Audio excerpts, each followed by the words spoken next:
하나님의 말씀을 봉독해 드리겠습니다. 갈라디아서 5장 16절부터 26절까지 제가 봉독을 해 드리겠습니다. 봉독합니다. 내가 이르노니 너희는 성령을 따라 행하라. 그리하면 육체의 욕심을 이루지 아니하리라. 육체의 소욕은 성령을 거스르고 성령은 육체를 거스르나니 이 둘이 서로 대적하므로 너희가 원하는 것을 하지 못하게 하려 함이니라. 너희가 만일 성령의 인도하시는 바가 되면 율법 아래 있지 아니하리라. 육체의 일은 분명하니 곧 음행과 더러운 것과 호색과 우상 숭배와 주술과 원수 맺는 것과 분쟁과 시기와 분냄과 당짓는 것과 분열함과 이단과 투기와 술 취함과 방탕함과 또 그와 같은 것들이라. 전에 너희에게 경계한 것 같이 경계하노니 이런 일을 하는 자들은 하나님의 나라를 유업으로 받지 못할 것이요 오직 성령의 열매는 사랑과 희락과 화평과 오래 참음과 자비와 양선과 충성과 온유와 절제니 이 같은 것을 금지할 법이 없느니라. 그리스도 예수의 사람들은 육체와 함께 그 정욕과 탐심을 십자가에 못 박았느니라. 만일 우리가 성령으로 살면 또한 성령으로 행할지니 헛된 영광을 구하여 서로 노엽게 하거나 서로 투기하지 말지니라. 아멘. 오늘은 성령의 열매 마지막 9번째 절제라는 제목으로 함께 말씀을 듣겠습니다. 오늘도 하나님께서 예배드린 우리 성도님들을 만나주시고 생명의 말씀을 통해서 풍성한 은혜를 내려주시기를 축원합니다. 먼저 하나님께 기도드리겠습니다. 하나님 아버지, 오늘도 예배드리는 저희들을 사랑하시며 귀한 말씀, 생명의 말씀을 주시니 감사를 드립니다. 전할 때도 들을 때도 성령님 함께 하시고 도와주시어서 바르게 증거하며 바르게 듣고 깨달아서 믿음으로 실천할 수 있도록 성령님 함께 하시고 도와주옵소서. 예수님의 이름으로 기도하옵나이다. 아멘. 예수님이 승천하시면서 제자들에게 분부하신 것이 두 가지가 있습니다. 하나는 예루살렘을 떠나지 말고 기다렸다가 성령을 받으라는 것이고, 또 하나는 성령을 받거든 나가서 복음을 전하라고 하는 분부였습니다. 그래서 제자들은 다락방에 모여서 성령을 받기 위해 열심히 기도했습니다. 그들이 기도하기 시작한 지 열흘 만에 예수님의 부활 후 50일 만에 다락방에 성령이 임하셨습니다. 그날이 바로 이스라엘의 명절인 오순절이요, 오늘날 기독교의 교회가 시작된 성령 강림 주일인 것입니다.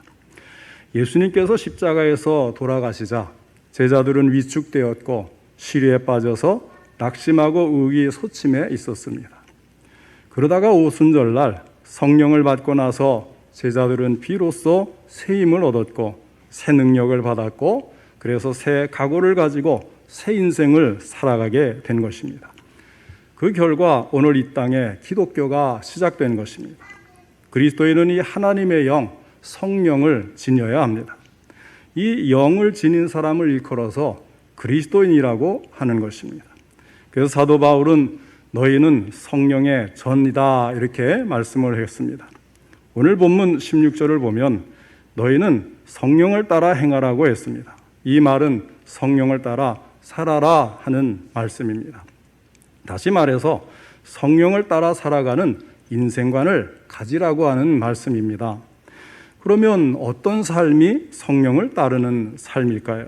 성령을 따르는 삶이란 성령의 기준을 두고 살아가는 생활입니다. 사람의 삶에는 반드시 어떤 기준이 있어야 합니다. 그래서 어떤 사람은 양심의 기준을 두고 살아갑니다. 그 사람은 양심에 거리끼는 일을 하지 않습니다. 양심의 기준을 두고 살아가기 때문입니다. 또 어떤 사람은 도덕의 기준을 두고 살아갑니다. 어떤 사람은 정의의 기준을 두고 살아가기도 합니다. 이런 사람은 불의를 행하지 않아요. 불의를 보면 고발을 합니다.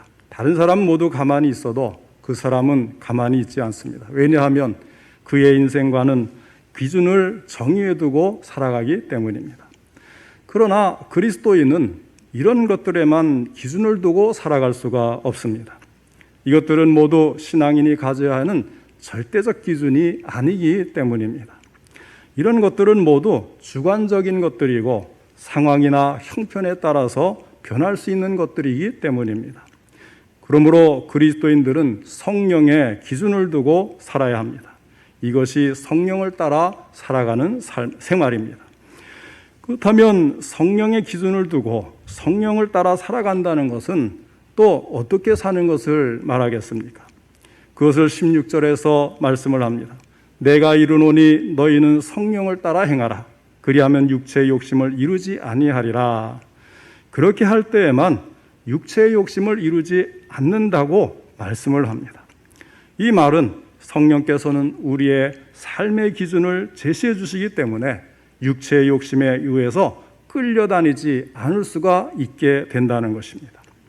육이 원하는 것을 행한 결과에 대해서 바울은 육체의 일은 분명하다고 말씀을 합니다.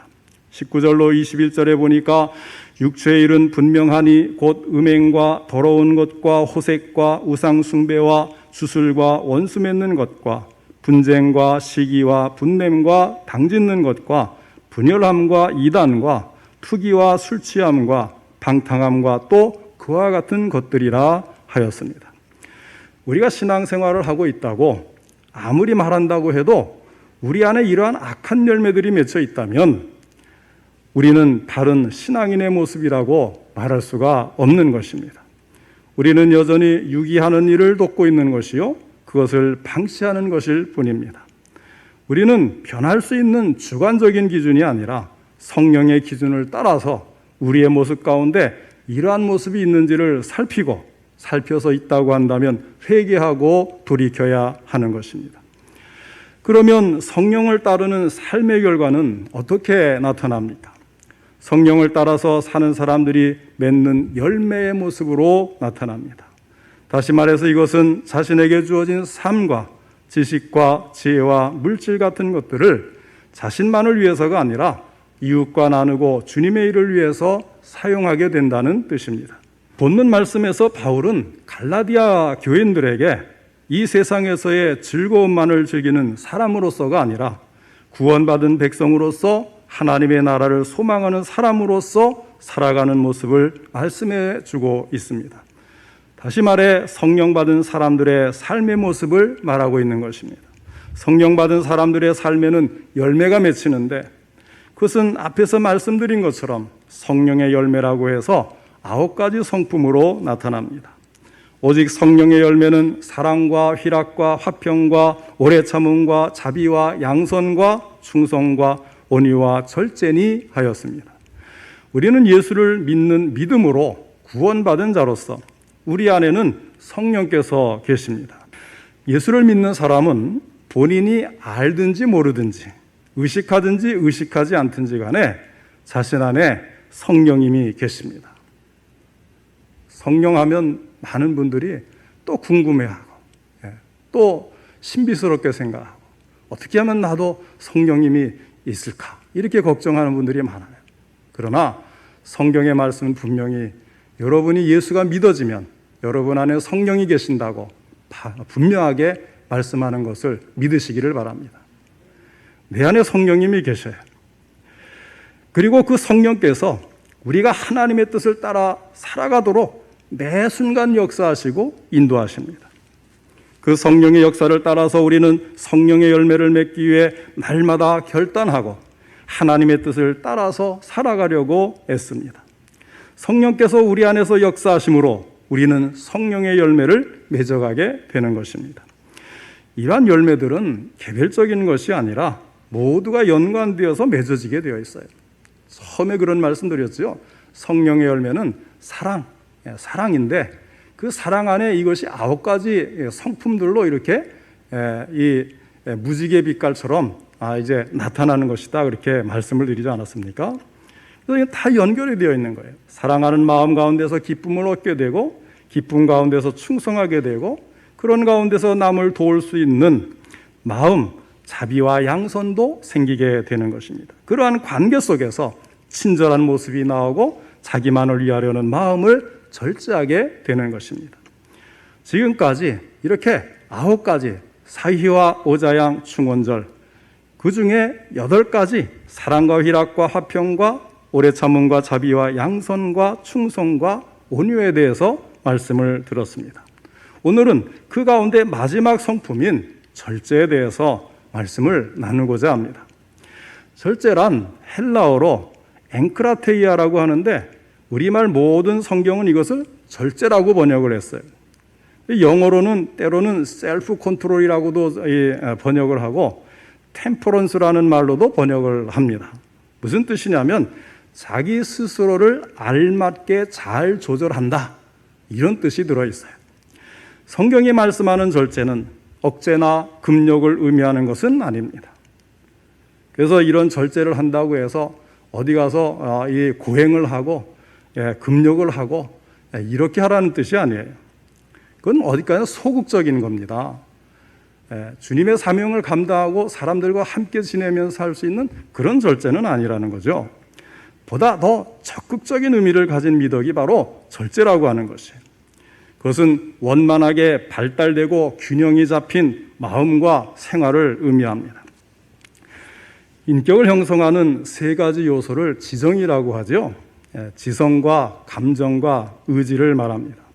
절제는 바로 이 3가지가 잘 균형 잡히고 원만하게 발달되고 조화될 때 나타나는 미덕이에요. 이러한 절제의 미덕은 우리 주님 되시는 예수님의 인격과 생활에서 잘 드러나 있습니다. 자, 첫째로 지성의 절제에 대해서 말씀을 드리겠습니다. 마태복음 16장 21절 이하를 보면 주님께서는 얼마 후에 잡히시고 죽임을 당할 것이라고 제자들에게 알려주십니다. 그랬더니 베드로가 주님을 사랑하는 마음에서 주여 그리 마옵소서 하고 말씀을 올렸어요. 인정에 넘치는 이 말에 주님은 뭐라고 하셨는가 하면 사탄아 내 뒤로 물러가라 너는 나를 넘어지게 하는 자로다 말씀을 하셨습니다. 무슨 이야기냐 하면 지금 베드로가 말하는 그 인정이라는 게 있지만 예수님은 하나님이 주신 온 인류 구원을 위한 이 메시아의 사명이 있거든요. 그러니까 인정에 이끌리지 않고 메시아의 사명을 인식하신 주님의 지성의 절제가 나타난 것입니다. 공과 사에 대해서, 선과 악에 대해서 치우침이 없는 원만한 지성, 이것이 바로 절제입니다. 가늠하다가 현장에서 붙들린 여인을 많은 사람들이 돌로 쳐서 죽이려고 하였습니다. 그러면서 예수님을 향해서 율법에는 이런 경우에 돌로 치라고 하였는데 예수님은 어떻게 말씀하시겠느냐고 다그칩니다. 그때 예수님께서는 너희 중에 죄 없는 자가 먼저 돌로 치라 이렇게 말씀을 하셨어요. 그러니까 그들이 결국 돌로 못 치고 이 여인을 그냥 놔두고 만 거죠. 그리고 그것으로 그쳤으면 예수님은 그저 인정을 향해서 사랑을 베푸는 것으로만 그쳤을 거예요. 그러나 이어서 여인을 향해서는 이런 말씀을 합니다. 나도 너를 정죄하지 아니하노니 가서 다시는 죄를 범하지 말라. 죄는 범하지 말라는 거예요. 자, 이것은 사랑과 공의 사이에서 어느 한쪽으로 치우치지 않고 엄격한 지성의 절제력을 발휘하시는 우리 예수님의 특별한 성품을 보여주는 사례가 되는 것입니다. 둘째로 감정의 절제에 대해서 말씀을 드리겠습니다. 요한복음 11장 35절에는 예수께서 눈물을 흘리시더라 이렇게 나사로의 죽음에 대해서 마르다와 마리아의 슬픔을 함께 나누시는 주님의 정을 보여주는 장면이 나옵니다. 우리 주님은 엄숙하기만 하고 인정이 없는 그런 분이 아니셨다는 거예요. 감정이 아름답게 넘치는 분이셨습니다. 절제란 우리의 감정이 기쁨과 슬픔과 고민, 분노 등에 알맞게 균형 잡혀 나타나는 미덕입니다. 지나치게 감정에 치우쳐서 흥분하기만 하는 것도 좋은 모습은 아니지만 그렇다고 반대로 웃음이 없거나 눈물이 없는 사람 역시 훌륭한 신자라고 할 수는 없는 것입니다. 옛날부터 이 격장지기라는 말이 있잖아요. 상대 장수의 감정을 결정적으로 자극을 시켜서 의도하는 방향으로 이끄는 계책인데 흔히 성격이 급한 적장을 상대로 사용을 합니다. 그런데 이때 절제의 미덕을 가지고 있는 장수라고 한다면 이 격장지게에 넘어가지 않고 오히려 이것을 역이용해서 승리를 할 수가 있게 될 것입니다. 이처럼 감정으로는 북받쳐 오르고 견딜 수 없지만 감정에 절제를 해서 바른 길로 갈 수 있고 절제를 해서 승리할 수 있다면 잘 견뎌내고 참아서 바른 선택을 하여 행동으로 옮기는 것, 이것이 절제의 미덕인 것입니다. 이것은 어떤 세상적인 경쟁에서만이 아니라 우리가 신앙으로 매일의 일상생활을 살아갈 때에 사실은 더욱더 필요한 것입니다. 성도들 가운데도 불같은 성격 때문에 실수하고 죄를 범하는 일이 있습니다. 그러나 감정에 절제를 할 수 있다고 한다면 이런 죄에 빠지지 않을 수가 있을 것입니다. 이러한 원리들을 악을 대항하여 싸우는 교회의 투쟁과 죄에 대항해 싸우는 우리들의 영적 싸움에서 어떻게 적용할 수 있느냐가 이 절제라는 미덕에서 중요한 점인 것입니다. 그 다음에 이제 세 번째로 의지의 절제에 대해서 말씀을 드리겠습니다. 이것은 탐욕을 제어하고 죄에 빠지지 않는 데 필요합니다. 이것은 선택을 잘함으로써 빛을 발하게 됩니다. 좋지 않다는 것을 알면 행하지 않고 좋다는 것을 알면 그대로 실천할 수 있는 절제입니다. 죄는 본래 선한 것을 잘못 사용하는 것이죠. 그리고 선한 것을 바른 방법으로 사용하면 언제나 선한 것입니다. 만일 선한 것이 그릇된 때와 그릇된 장소에서 그릇된 방법으로 사용되면 물론 죄가 발생하게 될 것입니다. 자, 먼저 물욕이 절제되지 않아서 죄가 되는 경우를 생각해 보지요.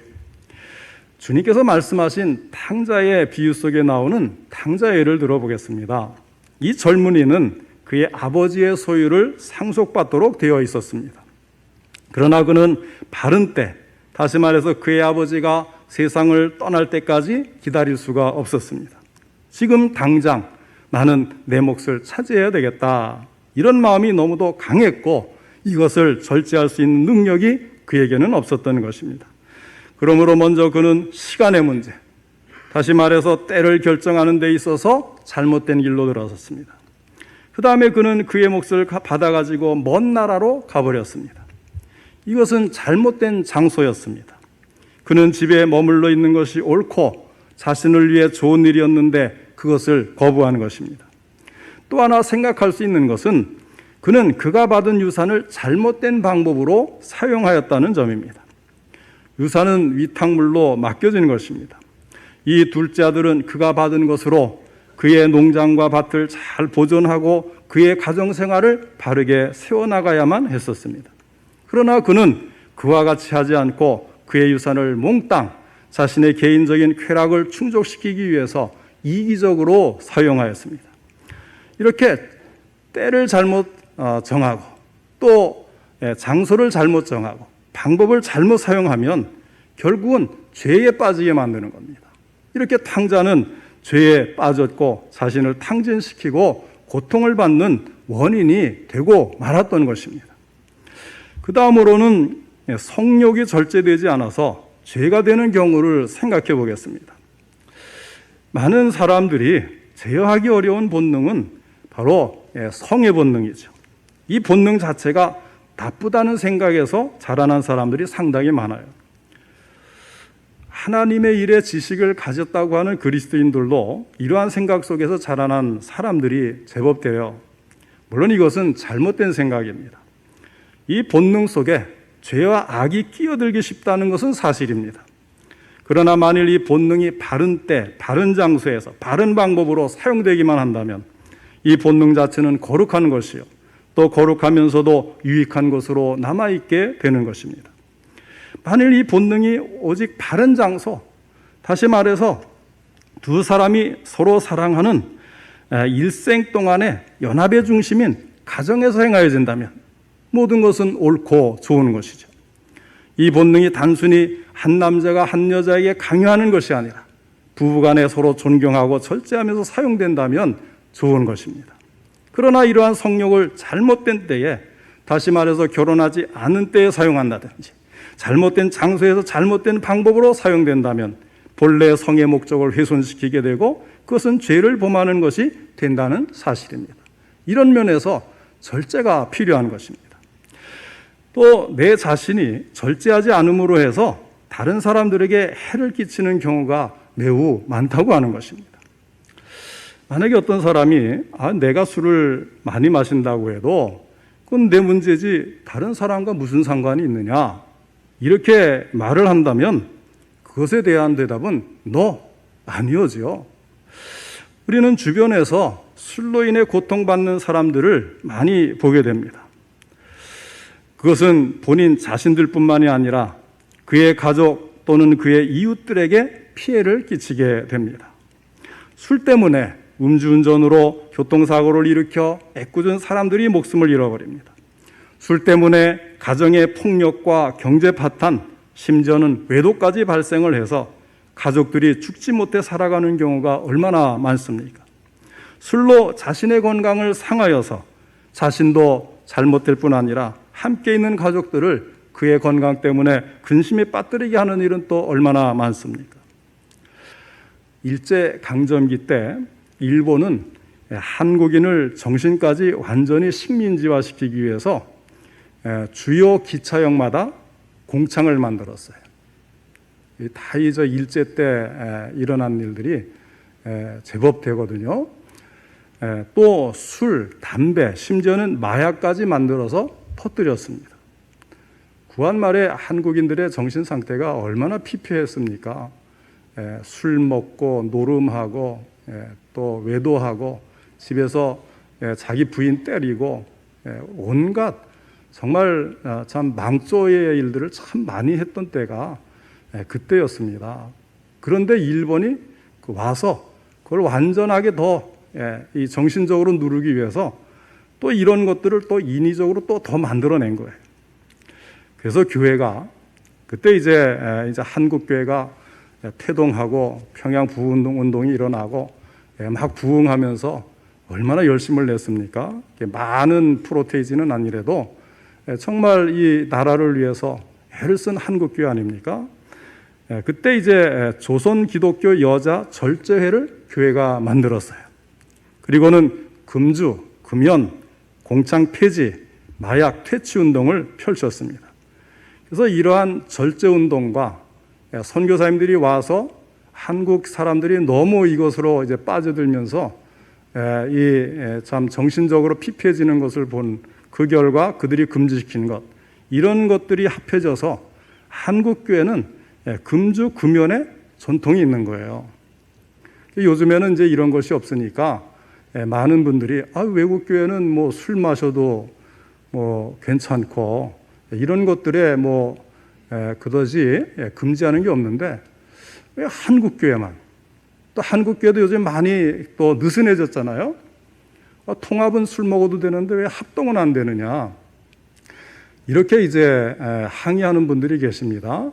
그러나 이것은 하나님이 한국 교회를 통해서 역사적으로 우리에게 바른 절제 있는 신앙 생활을 위해서 참 기가 막힌 섭리로 이렇게 역사적인 그 과정을 거쳐서 한국 교회에 정착된 아름다운 전통이라고 생각하시면 돼요. 또 요즘에는 이 신용카드, 이게 보편화되면서 카드 사용에 절제를 하지 못해서 가정이 파탄되는 경우가 얼마나 많은지, 많은 가정들이 신음을 하지 않습니까? 이 모두가 다 어디서 나와요? 절제하지 못한 데서 당하는 고통들인 것입니다. 그러면 우리들은 어떻게 우리 자신을 다스리는 법을 배울 수 있겠습니까?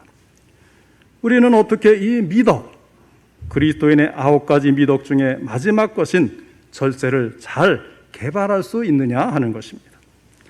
이를 위해서 우리가 알아야 될 사실들이 있습니다.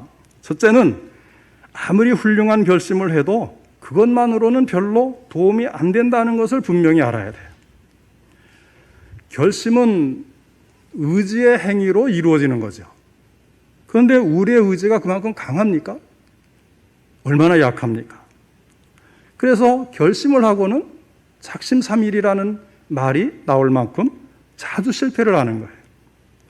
그래서 새해가 시작되면 다 결심들 하잖아요. 또 어떤 장로님, 권사님, 안수집사님 이렇게 직분에 임하게 되면 결심을 하지요. 또 충격적인 계기가 주어지면 내가 다시는 하지 말아야지. 이렇게 이제 결심을 합니다. 내가 앞으로는 이렇게 살아야지 결단을 합니다. 그런데 시간이 지나면 흐지부지 되고 아무것도 못하는 경우가 생기는 것입니다. 물론 결심은 필요하고 또 해야 될 좋은 것이지만 결심만으로 해결되는 것은 아니라는 것을 먼저 우리는 알아야 되는 것입니다. 둘째는 직접 공격하는 전공법으로도 이 요새를 점령할 수 없다고 하는 사실입니다. 그래서 이제 결심을 하고 내 뜻대로 이것을 공략해 보겠다고 정면 도전을 하는 거예요. 유혹에 대해서 직접 싸우려고 합니다. 그런데 어떻습니까? 알면 알수록 호기심이 생기고 알면 알수록 유혹이 생기고 요즘에는 부동산 투기도 어떤 면에서는 중독과 같은 것인데 이게 어려우니까 이제 주식에 또 몰입하는 젊은이들이 있다고 그러잖아요. 또 그러다가 이제는 암호화 화폐라고 하는 비트코인이라든지 이런 데 또 이제 들어가는데 한 번 들어가니까 이거를 중지할 수가 없다는 거예요. 그래서 이런 것들을 내가 알아보고 이것을 안 좋으면 하지 말아야지. 근데 알아보는 것 자체가 그 사람이 벌써 빠져들기 시작하는 그런 시작이라는 것을 우리가 알아야 돼요. 주식에 모르면 주식 중독에 빠질 일이 없어요. 또 암호화 화폐를 모르면 암호화 화폐 중독에 빠질 이유가 없어요. 술을 모르면 알코올 중독에 빠질 이유가 없는 거예요. 보통 이제 중고등학교 때 이제 어른들이 하는 거를 멋있게 보고 학교에서 가다 잡는 애들이 이렇게 이제 알코올이나 담배 같은 것을 하면서 이 친구들에게 또 강요도 하고 그러잖아요. 그래서 제 친구가 이제 의사인데 의사는 어때요? 술, 담배는 몸에 안 좋으니까 끊으십시오 하잖아요. 근데 본인들은 안 끊어요. 더 많이 해요.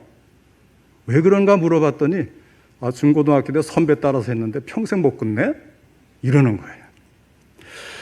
자, 그래서 이 유혹과 직접 싸우려고 한다고 해서 이길 수 있는 게 아니라는 거예요. 유혹의 힘만을 증가시킬 뿐입니다. 절제는 성령의 역사입니다. 우리는 우리의 마음과 생각이 성령의 지배를 받도록 함으로써 절제의 미덕을 얻을 수가 있습니다.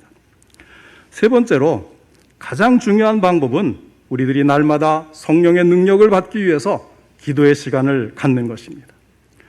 우리들은 이 기도 시간에 성령의 영향력을 받을 수 있도록 우리들의 마음을 성령님께 활짝 여는 것이 좋습니다.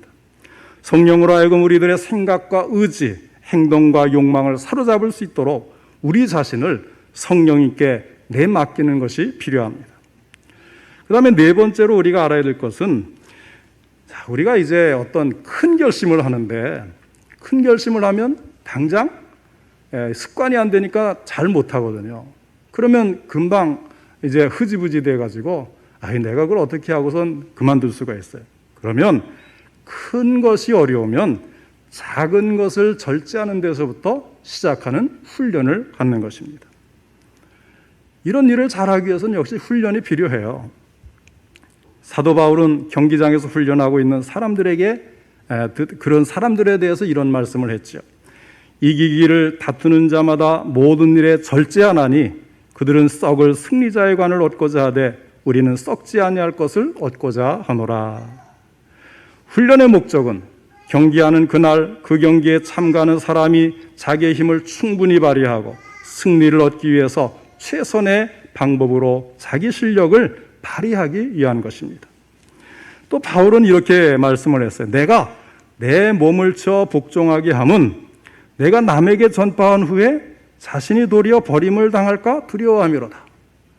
전파한다고 해서 자기는 잘하는 게 아니라는 거예요. 남에게 전파한 그 좋은 것을 내가 늘 평소에 실천할 수 있도록 어떻게 한다고 그랬어요? 내가 내 몸을 쳐 복종하게 한다는 거예요. 내 몸을 치는 건 내 자신의 몸은 0이 아니라 6이니까 멸시하고 무시하고 그래서 치는 겁니까? 아니죠. 오히려 내 몸을 사랑하고 나를 온전히 하나님께 바치고 하나님께 온전히 쓰임받기 위해서 자신의 몸을 쳐서 복종하게 하는 훈련을 매일같이 한다. 그런 뜻인 것입니다. 우리 주님은 절제의 모범을 보이신 분이십니다. 그 주님을 믿는 우리는 주님과 마찬가지로 잘 조화된 지성과 감정과 의지를 갖도록 노력해야 합니다. 이 절제가 있을 때에만 성령의 열매 9가지 특성들, 사랑도 가능하고 기쁨을 가질 수 있고 평화를 추구할 수 있고 오래 참음, 자비, 충성도 가능하게 됩니다. 왜 절제 열매가 성령의 열매 9가지 중에 맨 마지막에 등장하고 있습니까? 절제가 마지막에 언급된 것은 절제야말로 다른 열매를 완성시키는 열매이기 때문이라고 할 수 있습니다. 성령의 열매의 9가지 성품의 매듭이라고도 할 수가 있습니다. 자, 이를 비유하자면 절제는 다른 열매들을 담는 바구니와 같은 거예요. 아무리 많은 성령의 열매가 맺혀도 담을 그릇이 있어야 돼요. 절제가 없다면 그 모든 열매는 담겨지지 않고 밖으로 쏟아져서 없어져 버리고 말 것입니다. 그래서 절제는 참으로 귀중한 미덕입니다. 영적 싸움에서 이기기 위해 매우 중요한 미덕입니다. 운동선수가 우승하기 위해서는 절제를 해야 하듯이 우리가 신앙의 싸움에서 승리하기 위해서는 반드시 절제를 해야 합니다. 이 절제는 성령의 역사입니다. 우리는 우리의 마음과 생각이 성령의 지배를 받도록 함으로 해서 절제의 미덕을 발휘할 수가 있게 됩니다. 성령의 능력을 받는 가장 중요한 방법 무엇이겠습니까? 역시 기도입니다. 이 시간 우리 성도님들 마음을 활짝 여시고 하나님의 성령의 역사를 받아들이시기 바랍니다. 성령의 지배를 받으시기를 바랍니다. 성령께서 여러분의 생각과 마음과 그리고 의지, 행동, 욕망을 사로잡을 수 있도록 자신을 그분께 맡김으로 절제라고 하는 성령의 열매를 맺으시고 이것을 시작으로 모든 신앙의 삶에서 승리하는 우리 성도님들 다 되시기를 주님의 이름으로 축원합니다.